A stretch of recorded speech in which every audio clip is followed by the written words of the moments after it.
Jesus Medina Abines and Professor Dr. Daniel Mark Hall.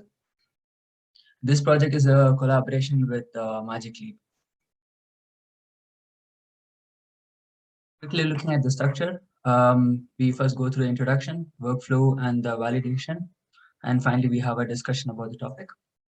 For the definition, first, digital fabrication is a computational approach which is driven by data to construct a physical product in architecture and construction industry.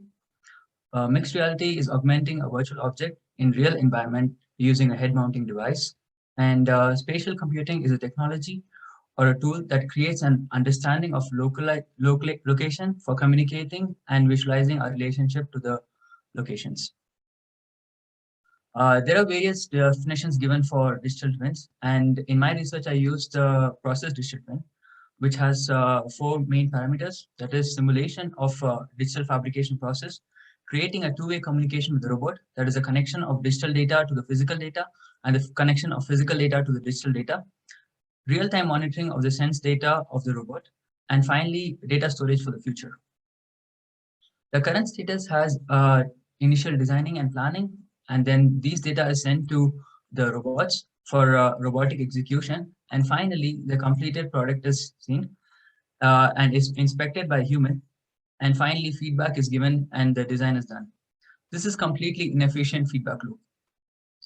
This can be improved by creating digital twin by using the live data during the construction process and can be visualized using mixed reality, and the data can be stored for future purposes.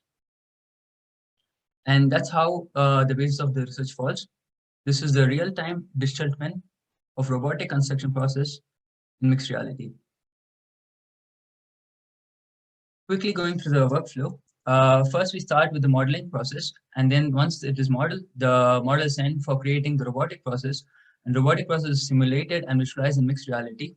Once it is done, it is sent to the robot for executing the process, and the live data from the robot is collected. This live data is sent for visualization as well as is sent for data storage for log purposes. This is a software integration of how each of the process is done. And you can see that Grasshopper forms a major hub for connecting all the workflow and all the important tasks to be done. That includes modeling, robotic process, visualization, and data storage. Going forward with the modeling can be done using Revit, Rhino, or Compass using a Python script, and then requires to be sent to the Grasshopper. The next step is creating a two-way communication with the Rhinoceros. So first we use the plugin called Robots to give simulation and send commands to the UR5 and get the live data from the robot using Scorpion plugin, and again visualize the live data in Rhinoceros.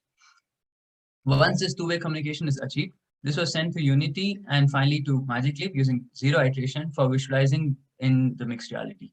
Later, the visualization was also used to control the robot directly using the mixed reality from Magic Leap. Other important thing is data. The main aim of data is to store the completed process and create a log of activities. Here, the robot was connected using Scorpion plugin through Grasshopper, and from Grasshopper using Compass, we were storing all the data to DynamoDB. The data stored in DynamoDB follows 3 main parameters: one, time, input type, and technology data. The time acts as a primary key, which means all the data inputted are unique. Input type corresponds to the technology or the sensor data that you're using for any type of digital twin. And the technology data corresponds directly to the input data and would be specific to any type of input data that is given. Here, this format can be used not only in this research, but also can be integrated to any future research relating to digital fabrication and digital twins. This is a prototype objectives. The first video, you can see that the robot is using simple pick and place mechanism. And the second one is a simulation of such process. And the third one is the live motion of the robot that you can visualize it in mixed reality. So here you see that the virtual object moves along with after the robot is moving. Going to the validation, this is the first step. You need to have modeling and simulation. So here you can see that the model data can also be visualized according to the data points that is given to the robots for executing these purposes. This is the robotic process. Here you can see that the robot is constructing the wall along with the virtual model. And here the virtual model is exact digital twin of the real model, which means that the data for the virtual model is taken as live from the real model. Here you can see a gap of a few milliseconds. That is because of the processing power of the computer, and more powerful computers can have even more better connection.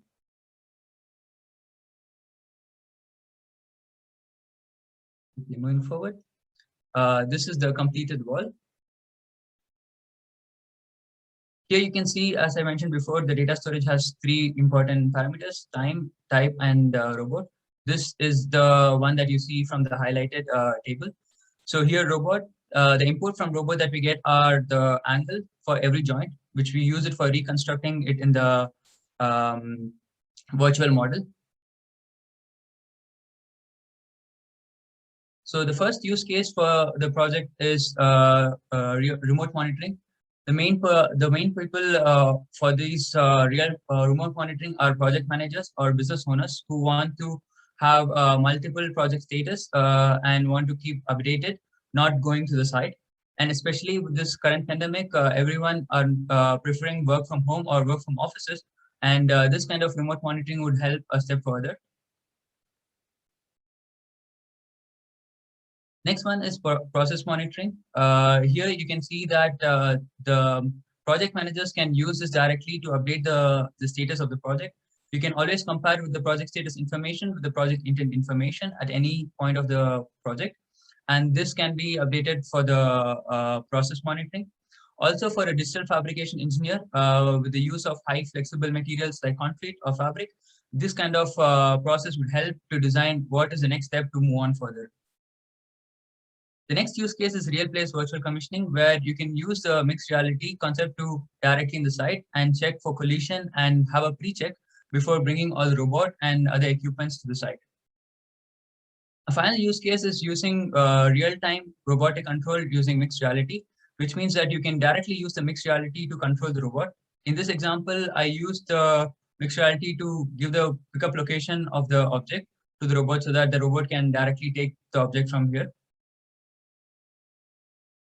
So looking at the further researches, the first one is process monitoring sensors for detecting process completion using computer vision. Example, you have this kind of computer vision and you have a sensor that says how much percentage of the task has been completed.